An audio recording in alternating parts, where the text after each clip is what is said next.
হেই, আসসালামু আলাইকুম। কি অবস্থা সবাই? অনেক লম্বা সময় পর আপনাদের সাথে আসলাম খুবই একটা গুরুত্বপূর্ণ পয়েন্ট নিয়ে। আমি জানেন সবাই আমার যারা ফ্রেন্ড লিস্টে আছেন তারা সবাই জানেন আমি একজন ওয়েব ডেভেলপার পাশাপাশি একজন মেন্টর। তো ইভেনলি আমি রিসেন্টলি খুবই আ স প্রাইভেট সেশন দিচ্ছি। তো গতকালকে আমি একটা প্রাইভেট সেশন দিলাম।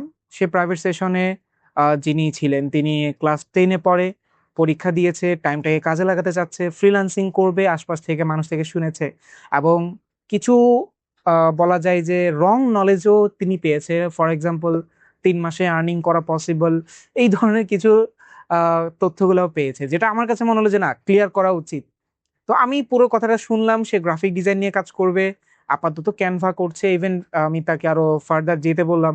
Photoshop, Illustrator এটা আলাদা একটা টপিক ছিল। বাট মূল যে টপিকটা নিয়ে আমি আলোচনা করলাম যখন এই যে সে যখন শুনল ৩ মাসে আর্নিং করা যায়, তখন তার যে একটা টার্গেট সেটা ৩ মাসের মধ্যে সীমিত হয়ে গেল, রাইট?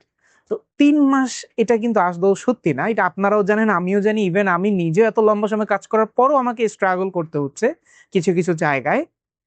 আমার ল্যাকিংস গুলোকে আমাকে নিয়ে কাজ করতে হচ্ছে।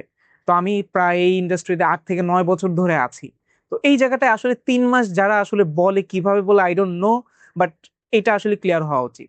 তো এখানে আমাদেরকে যেটা নিয়ে কাজ করতে হবে সেটা হলো মাইন্ডসেট।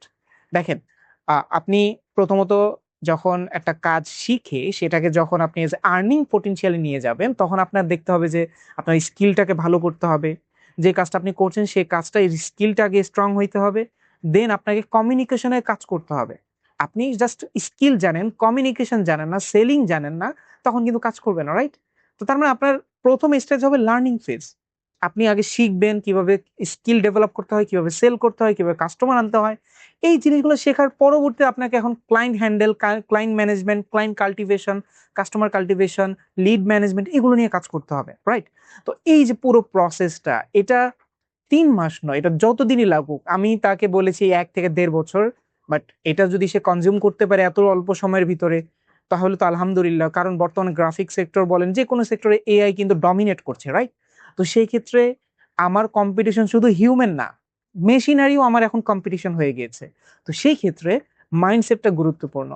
আপনার ৩ মাস লাগবে নাকি না ৩ বছর লাগবে এটা ডিপেন্ড করবে আপনি কতটুকু ক্যাপাবল, কতটুকু নিতে পারছেন। বাট মার্কেট রেডি হওয়ার জন্য আমি মনে করি বর্তমানে ১ থেকে ১.৫ বছর এটা খুবই, খুবই বেসিক টাইম। আপনার কাছে মনে হবে যে এটা অনেক বড় সময়, বাট না, এটা আসলে খুবই বেসিক টাইম, এটা আপনার লাগবেই। তো সেজন্য মাইন্ডসেটটাকে রেডি করতে হবে। যখন লার্নিং এ যাবেন তখন দেখবেন যে প্রচুর পরিমাণ বাধা বিপত্তি আসবে, ফাইন্যান্সিয়াল সাপোর্ট পাচ্ছেন না, আপনি সময় পাচ্ছেন না। সময়টাই সবচেয়ে বড় প্রায়োরিটেবল জিনিস। সময়টাই পাওয়া যায় না, তাই না? তো এই জায়গাগুলোতে এই বাধা বিপত্তিগুলোকে যেন আপনি কনজিউম করে আপনি যেন নতুন আপনিতে পরিবর্তন হতে পারেন, এটার জন্য আপনার কিন্তু মাইন্ডসেটটা দরকার। তো আমি অনেকটুকু আলোচনা ওর সাথে করার পরে আমার কাছে মনে হলো যে না, মাইন্ডসেটটাকে বিল্ড আপ করা দরকার। যেহেতু উনি এখন আর্লি এজে আছেন। এই এজে যদি আমি একজন মেন্টর এরকম পেতাম যিনি এরকম গাইডেন্স করতে পারতো, খুবই ভালো হতো। বাট আমরা তো পাইনি। বাট ও এখন এই এজে চেষ্টা করছে। ক্লাস 10 পরীক্ষা দিয়েছে। এই জায়গাটা আসলে কিন্তু এটা একটা ফ্যাসিনেট ব্যাপার যে আসলে আমাদের নেক্সট ইউথরা কিন্তু খুবই অল্প সময়ের মধ্যেই নিজেদের রিফাইন্ড ইনফরমেশন গুলো কালেক্ট করার সক্ষমতা অর্জন করে ফেলতেছে। তো ধন্যবাদ আসলে এতটুকু লম্বা সময় জানার জন্য। তো সামারি যেটা সেটা হলো মাইন্ডসেটটাকে রেডি করা, কোন একটা কাজ করতে গেলে শুধু এটা আমার স্কিলের জন্য না। আপনি যদি নতুন কোনো কিছুতে কাজ করতে চান, আপনি আজকে চাকরি করছেন, আপনি আজকে পড়াশোনা করছেন, প্রতিটার জন্য মাইন্ডসেটের প্রয়োজন রয়েছে। কারণ যদি মাইন্ডসেট না থাকে, দেখি করা যায় কিনা, হলে হলো, না হলে নাই। এগুলো এই দুর্বল মাইন্ডসেট আসলে কখনো তৈরি হয় না, কোনো বিজনেস দাঁড়ায় না, কোনো স্কিলও শেখা যায় না। সেজন্য শক্ত একটা মাইন্ডসেট দরকার, প্রায়োরিটি মাইন্ডসেট দরকার, যে মাইন্ডসেটটা প্রায়োরিটির লিস্টের জন্য আপনার উপরে থাকে। তো অনেক কথা বললাম আসলে, ধন্যবাদ এতটুকু লম্বা সময় নিয়ে শোনার জন্য। আগামীতে ইনশাআল্লাহ আমি আরো অনেকগুলো টপিক নিয়ে আলোচনা করব ইনশাআল্লাহ। আশা করি আপনারা ওই সময়টুকু আপনারা দেখবেন এবং ইনশাআল্লাহ দেখা হচ্ছে নতুন কোনো ভিডিওতে।